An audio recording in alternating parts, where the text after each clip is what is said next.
Sasa wewe Kindiki, wewe ukiulizwa kandidati yako atafanya nini?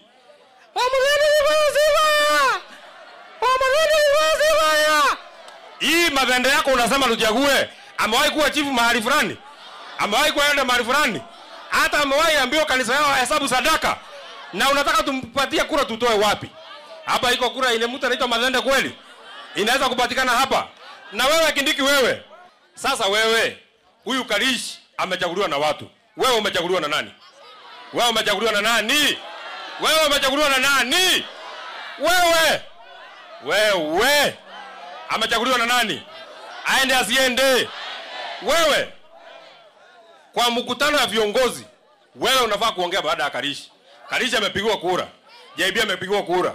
Wewe umechaguliwa na nani? Wewe umechaguliwa na nani? Tunataka tukueleze.